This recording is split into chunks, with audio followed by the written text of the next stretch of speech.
Hi, this is StrategyCast, where smart marketers and bold business thinkers share the plays behind brand breakthroughs.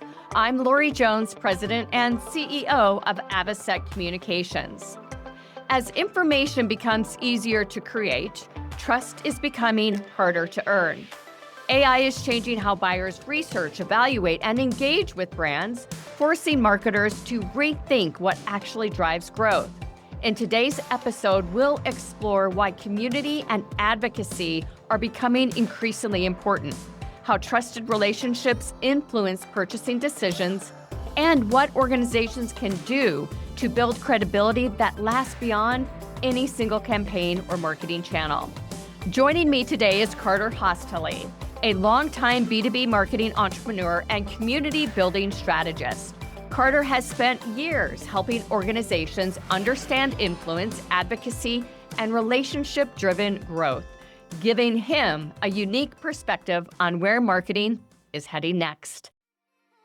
A competitive edge starts with strategy, and strategy starts with knowing how to develop one. StrategyCast is a leading marketing podcast that serves up strategic insights, trends, and tips to help separate your business from the pack.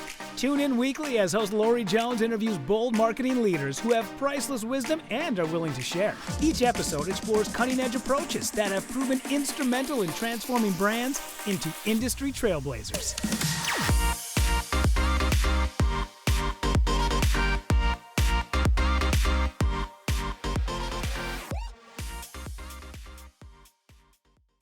Welcome to the show, Carter. Hi, Laura. It's great to be here. Thanks so much for having me. I tell you, I'm so excited to talk about this. There's so much discussion out there right now about the latest AI toy and all the attribution components that are connected to that and the digital sphere in general. And I am so excited to roll up our sleeves today and get back to some of the basics on building relationships. Absolutely. Yeah, before we get there, tell us a little bit about yourself. Yeah, I run a B2B social media agency called Leadtail, and I've been doing it. It's hard to imagine all the years rolling by, but gosh, almost 15 years now. I've been very immersed in the world of social media. And the funny sort of thing is I used to be a venture-backed CFO, but I got so tired of dealing with accountants, lawyers, and venture capitalists. And every startup I was at, I noticed that the marketers always seemed to be having so much fun. Yeah. So I really reinvented myself as a marketer, in particular, a social media marketer with the rise of social. So I've had a fun ride of being very immersed in social media from day one. And as you mentioned in sort of your overview, the key that I really learned from all of that is, as you said, the importance of community and advocacy.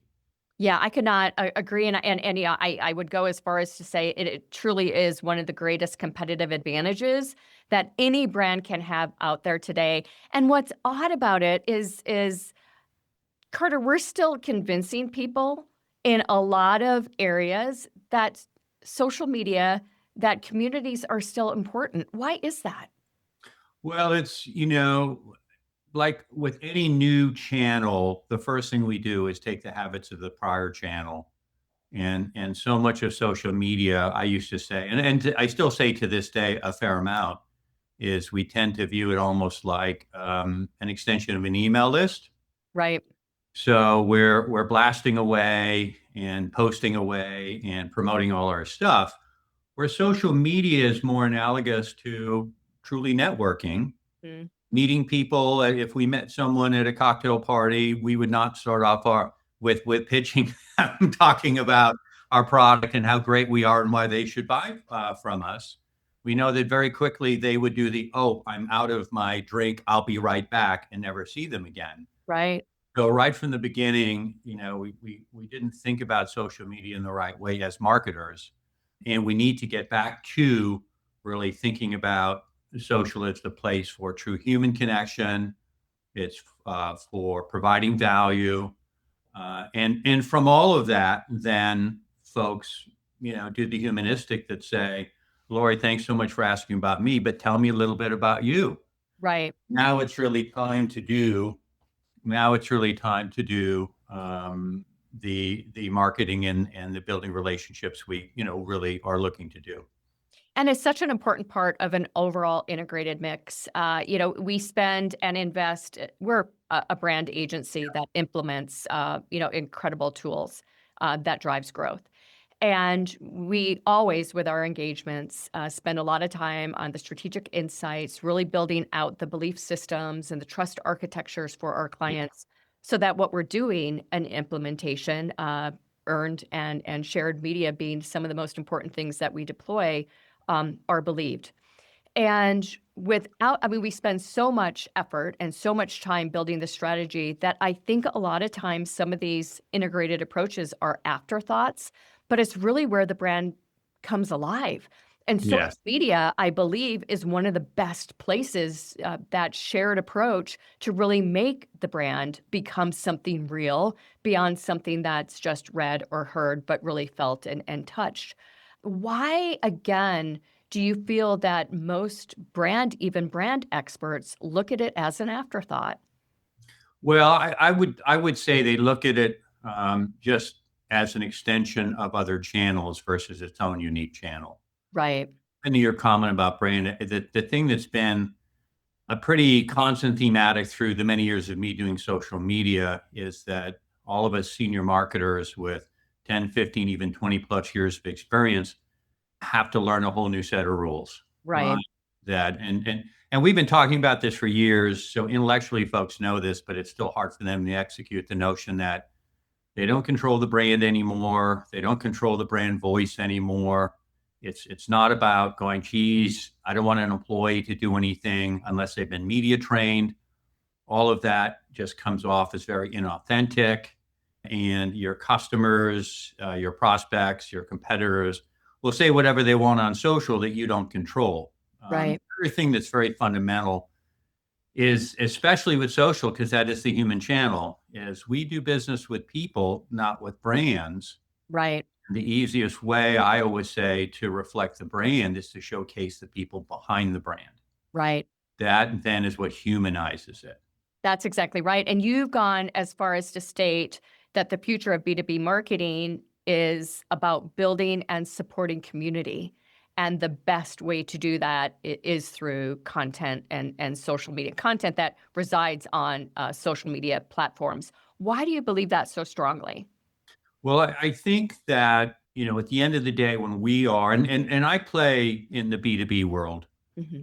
and at the end of the day, what always happens is we turn to folks within our network, we turn to folks we know and say, hey, which of these platforms should I consider? Which tools should I use? What has been your experience? And when somebody recommends a product, a service, an agency, they are leaps and bounds ahead in the consideration set of all the other ones that maybe that buyer has heard about via whatever marketing channels. And at the end of the day, especially as we increasingly go through the curve of everything being automated, we look for that trust and that authenticness. And that really comes from us talking to other folks and hearing from other folks within our community. Everyone on LinkedIn is connected with a whole bunch of other folks with their same roles, same experience, all of that. And whether it's LinkedIn or many of the other communities out there that buyers participate in, we really value what others like us think. Right. And I learned a lot about this from having open source clients Mhm. and understanding the power of community and building your brand via the community, Right. and how important that is. So I think in a world of further tech and automation, the ability to trust folks we know is even more valuable, and that comes from community. So let's talk about buyer behavior a little bit. What changes are you seeing in buyer behavior that really reinforces the importance of community and social media? Well, it's kind of funny. I mean, no surprise, all the discussions with marketers today are us reacting to what's happening around AI, both from the standpoint of us trying to automate things and use tools and gain more insights. But the thing we don't think a lot about is the buyers are using all these AI tools now to filter everything out, Hmm. to pull data from the LLMs that we don't control, further don't control as marketers. And within all of that, it's really increasingly important to make sure that we have built trust and credibility through people, because at the end of the day, that's really how, in many cases, we're deciding what to do. And that is kind of our last line of defense, or I would really say it's the secret weapon. The more that we rely on AI and tools and things like that, the more important humanistic is in us trusting other folks to help us make the right sort of decisions. Yeah. And you mentioned credibility, and you and I believe so deeply in that. And I think there's a real issue right now with credibility on social media that has to do directly with AI. I was in a agency roundtable last week that a local business journal brought a bunch of agency folks together.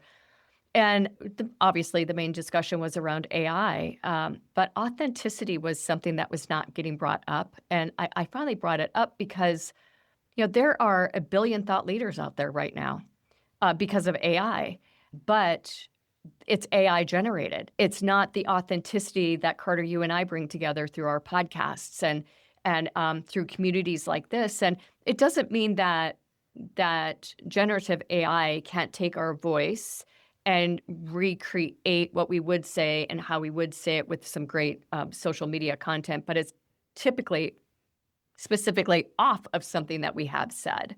Yes. That's authentic, that's credible, that's real, it's trustworthy, it creates that belief.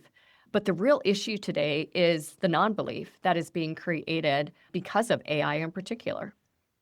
Yeah. I would say it's kind of, a lot of this is very reminiscent to me of 10, 12 years ago when we marketers used to talk about the content tsunami. Yeah, And everything was listicles, and so many of us were generating cheap content out of India, South America, those sort of teams. And it really was about having true opinions. It really was about having true discussion, trying to be truly helpful versus just summarizing everything that everyone else is saying. And today feels very reminiscent of that, which right. I always say, the more sort of AI slop that's out there, the more we will break through by truly having opinions, truly being human, and truly trying to be helpful to those that we serve. So I really view it as a real opportunity. And then you've made the other comment about so many thought leaders. The truth is there are not so many thought leaders. Yeah, There they, are many they people. are. Yeah, Yeah, there are many people that are simply summarizing what everyone else has said, but really bringing right. new things to the table. My sort of fun example on this is how many posts are out there saying marketing is broken, the funnel is broken, Yeah. but no real new thoughts on, okay, what do we do now, and how do we do it in a way that's really impactful? So to me, it's continuing to have true, honest opinions and great discussions like your sort of format with the podcast.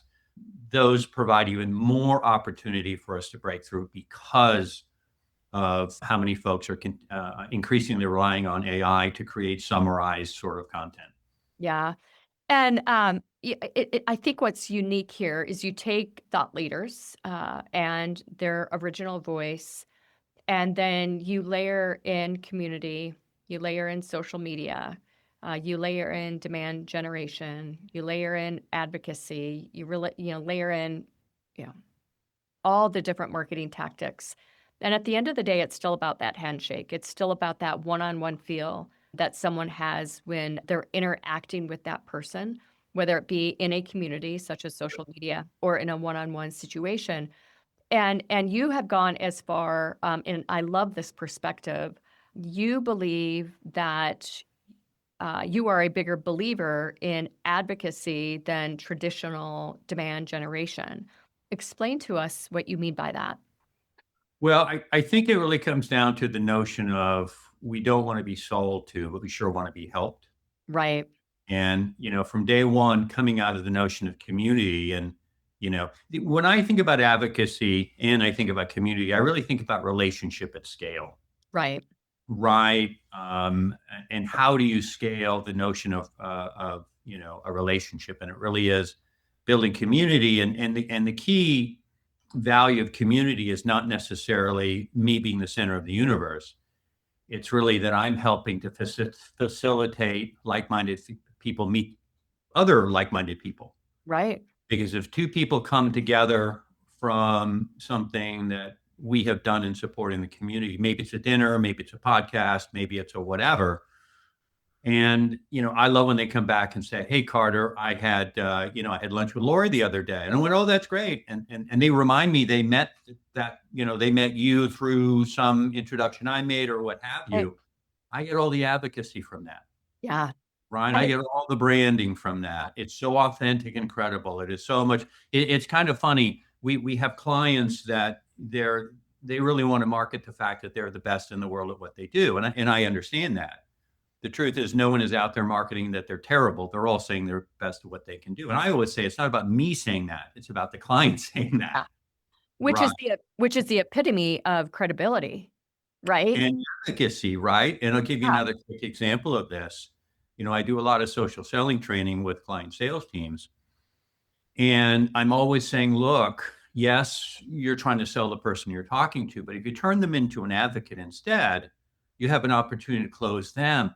But they're now going to introduce you into their network, and you're going to have many opportunities to close Yeah. people who come in via them versus viewing them as someone you either close or don't. And then the experience that person has in dealing with you is going to be very different because you're going to try to help them and support them and do everything you can to create advocacy. And coming back to the question of demand gen, I really think we're moving into a period because we as buyers are being so inundated and we're so cynical and there's such a lack of trust that really it's all about hand raisers now. So Right.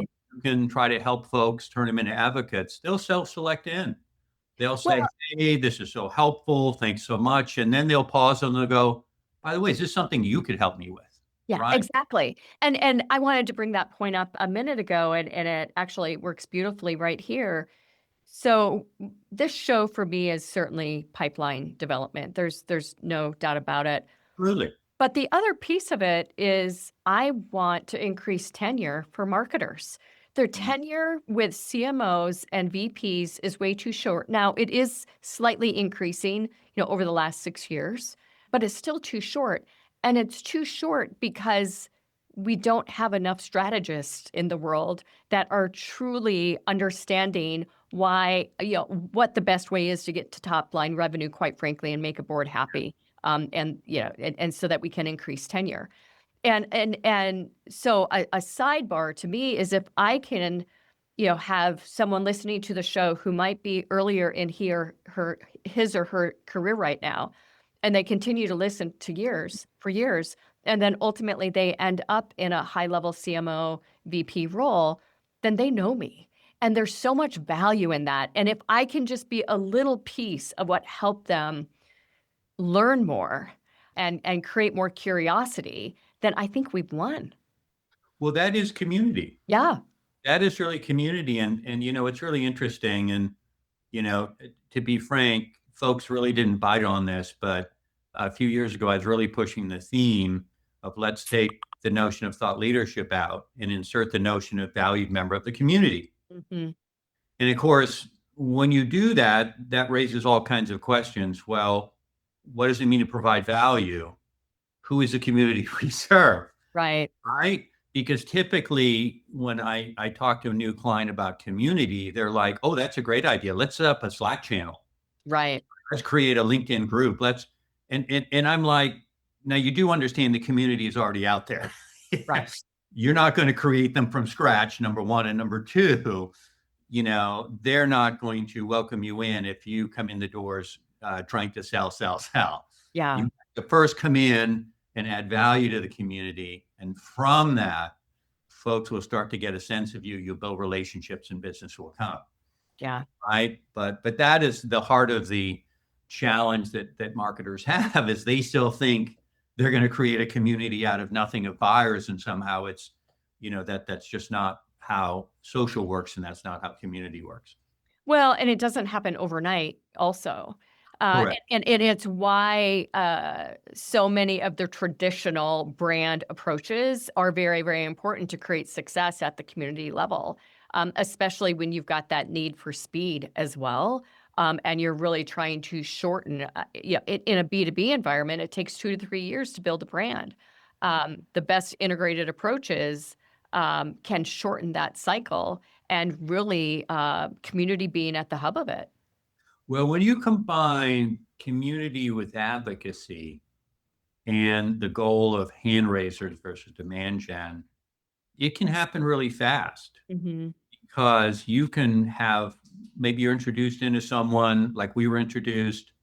You can have one really good call with them, and a week later, they reference someone to you. Yeah, exactly. So there's this notion that advocacy and community have to take a long time. Mhm. But they don't. I used to have a running joke that I would grab coffee for an hour and 16 minutes. And at the end of that period, it wouldn't surprise me at all if next thing I know they were referring at the end of the conversation, they would say, hey, there's someone I want you to talk to, right? Right. Sort of magic phrase. And I always joke that it takes about an hour and 16 minutes because the humanistic of breaking through and really having an authentic conversation takes a moment when you're meeting new people. Yeah. Right? You can't do that in half an hour. But, we shouldn't think that, community and advocacy have to take a long time. They don't, especially when we are looking to participate in an existing community and add value versus trying to create a community from scratch ourselves. Right. And I think if you're a new brand, it's a little bit of a different situation, especially if you've got, a very, very large community that you're going after and the sales cycle is 18 months or 2 years. And, budget comes into play. What can you do to really make sure that you're building the awareness and the credibility top of funnel? That is really important. But, and I think the important point here is this: marketing can't do it on its own. It takes the human interaction through a sales team to shorten the sales cycle, for Well, sure. what I would say, and again, I come from the realm of social, is and because we work with a lot of and have worked with a lot of very early stage companies, meaning it may just be a couple founders, a handful of engineers, and $5 million kind of thing. Right? We always say that yes, you're building a brand, but the initial brand is really the founders. It is. Yeah. So that's where I say it's about the people behind the Yeah. brand. Now, Yeah. the flip side is coming back to what you were saying, you could have a salesperson that represents a extremely known, valued, trusted brand.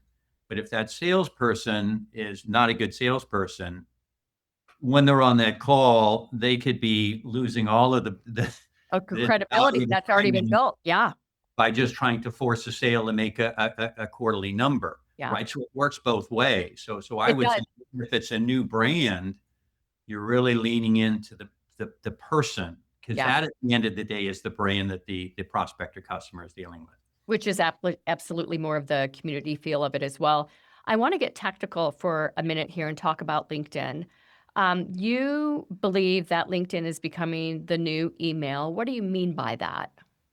We talked to and have talked to a lot of clients over the years, and I've just seen the increasingly diminishing returns from email. And again, being a marketer now for, gosh, going on 20 years, I remember the rise of marketing automation, and it was all centered around an email, which drove our CRM, which drove then our content programs, which then drove our lead scoring and our email enrichment. I'm just going through the marketing stack here with you, right? Yeah. Our lead routing, all of that. But we know that email has limited attribution. Oh, this person downloaded this white paper. That's all I know. Where if I have your LinkedIn, I know all about you, your history, what you engage with. You go ahead and update it from time to time.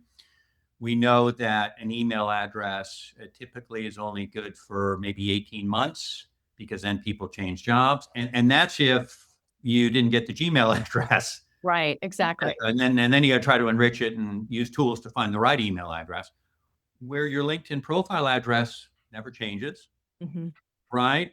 And of course, the way marketing automation is, if you mail that email address, 8, 9, 10 times, then HubSpot will say you can't mail it anymore because they haven't opened in the 10 times. And now you're back to paying LinkedIn $350 or more to capture it again via Right. one of your LinkedIn ad programs. And now, even though there are all these AI tools out there to help you blast even more email, again, this is like going back in time. Now I got all my AI and spam tools to block all your email. So even if you craft the perfect subject line, the perfect message, all of that, increasingly it's going into the spam box. Or, Lori, you and I are so busy, we don't even notice it anyway with all the email we get. So long story short, diminishing returns. On the other hand, LinkedIn has all the context. It doesn't change. And you're able to say, look, I have a certain set of buyers. They're all on LinkedIn. Let me identify them up front and let me look for ways to reach and engage them in a way that can turn into a conversation later. So really, when I think about demand gen and email, it's all about scale. Yeah, it's all about scale. The thing that's interesting about LinkedIn, I wholeheartedly agree with you. It's where we do the bulk of our prospecting as well. And then ask for referrals when we've, got our websites, Really? Yeah. CMOs to have on the show, so on and so forth. But there are also some very difficult industries within LinkedIn and with specific titles that make it very complicated to find good prospects. What are some of those examples that you've experienced along the way as well? Well, it's really going to be specific to whatever the persona in the ICP is. And, to a large degree, if you're in the B2B world, they're going to be on LinkedIn. Typically, it's going to be looked at based on, again, if you've got a target account list, you're going to upload those in a Sales Navigator. You're going to upload your ICP and personas.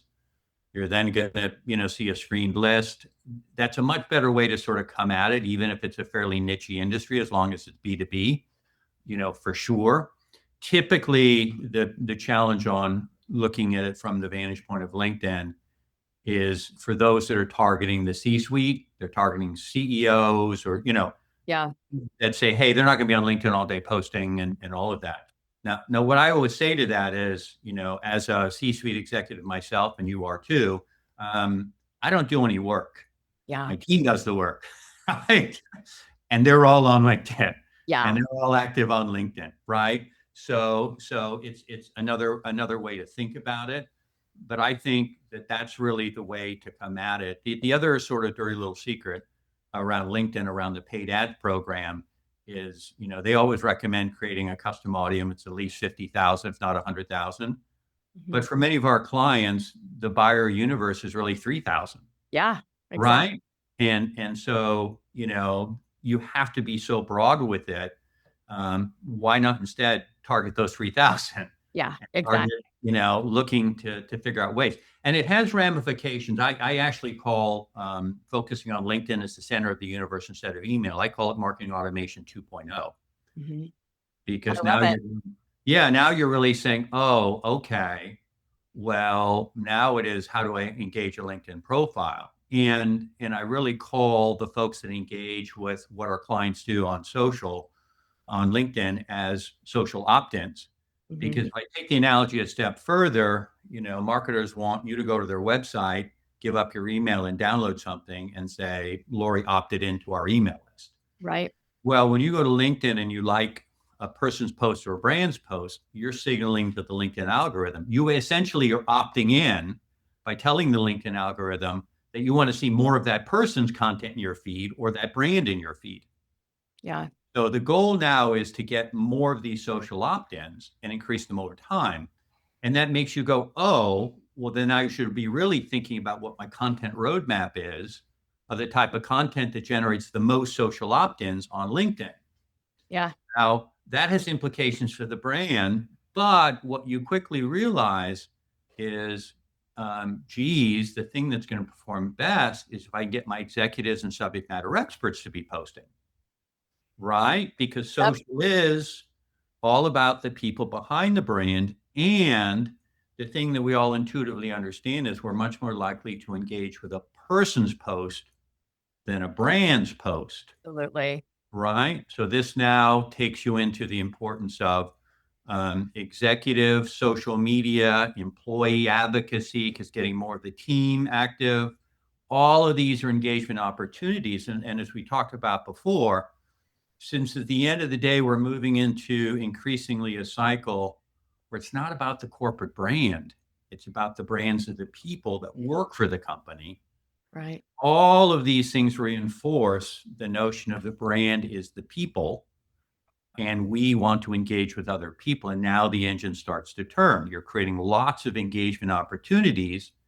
And now the sales team can reach out to you instead of hitting you with a cold email message that goes into the LinkedIn spam folder, and that you never respond to. They can reach out and go, "Hey, Lori, saw you followed the company page. Right.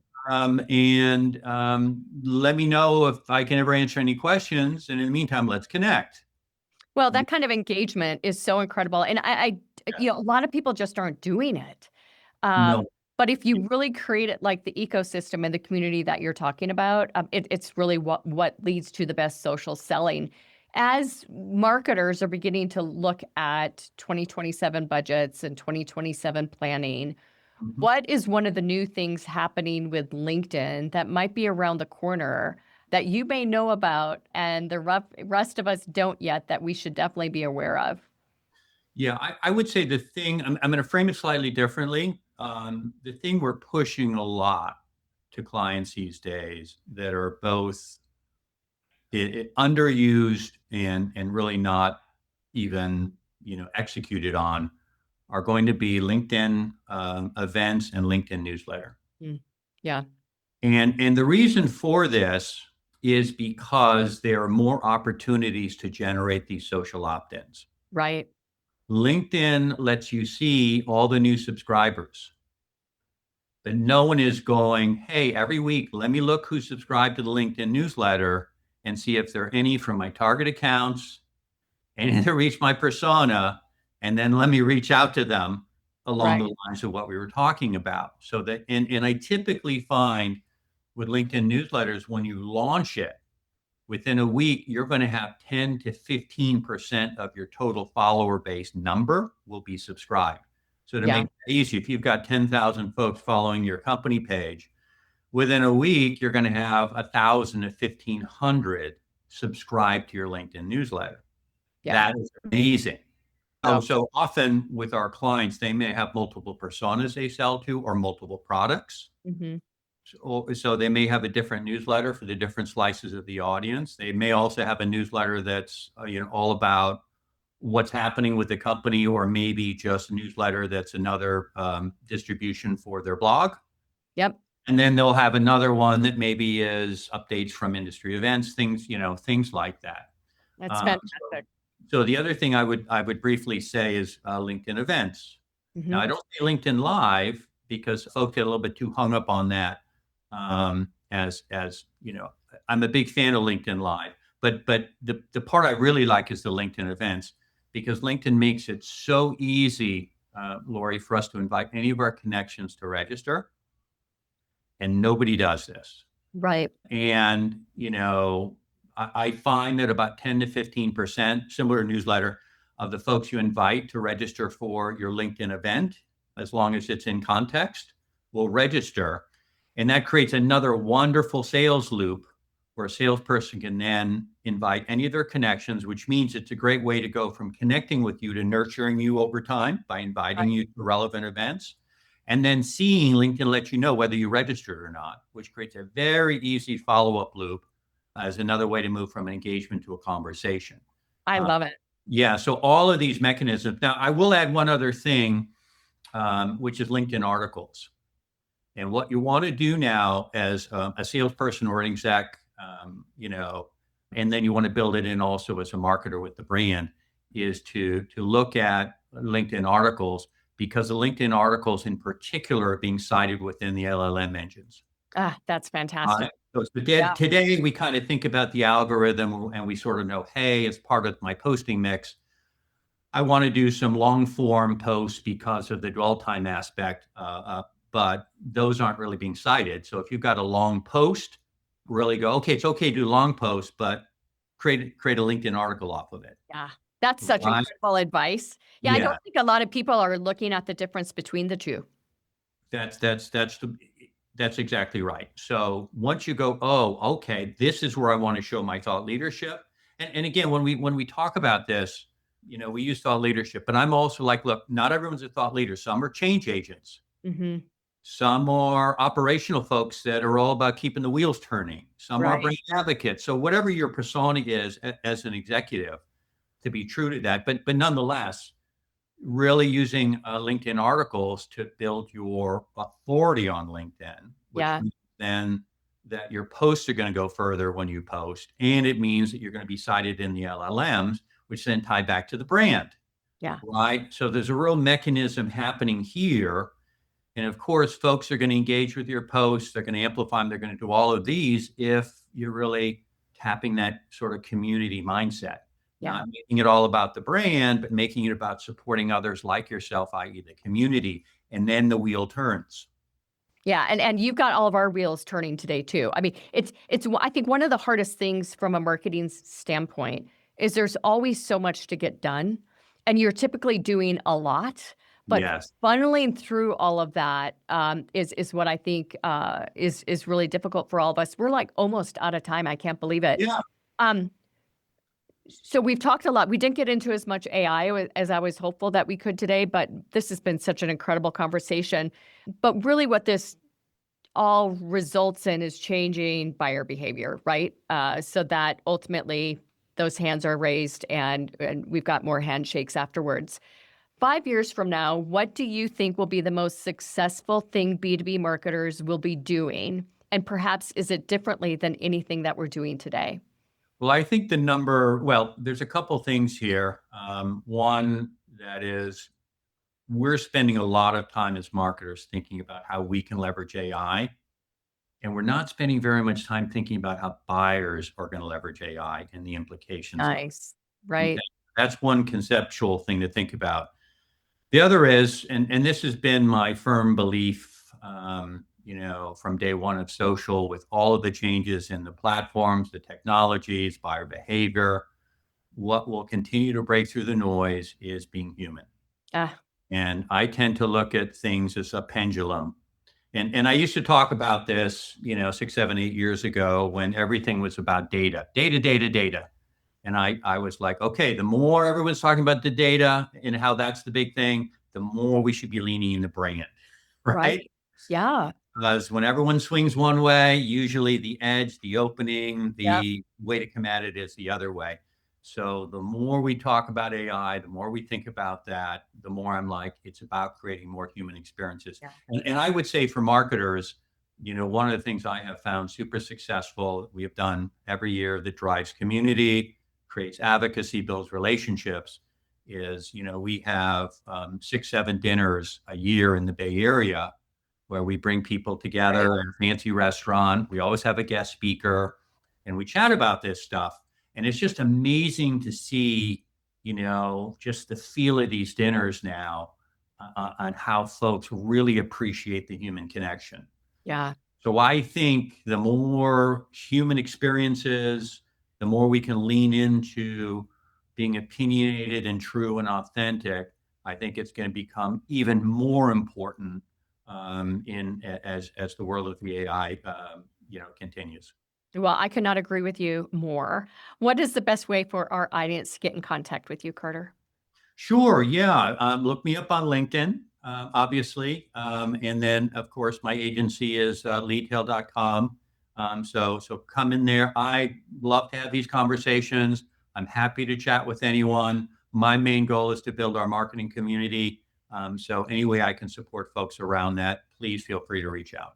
Well, you've been incredible today. And as Carter reminded us, the brands that create lasting growth won't be the ones generating the most content. They'll be the ones earning the most trust. At Avocet, we believe sustainable growth begins with when organizations create clarity, build credibility, and earn the right to be believed. Thanks for listening to StrategyCast today. And Carter, I look forward to having you on the show again. Absolutely. Thanks so much for having me. That's a wrap. Thanks for joining us on today's show. We hope your strategic brains are spinning with new ideas and bold inspiration that will elevate your strategies and marketing know-how.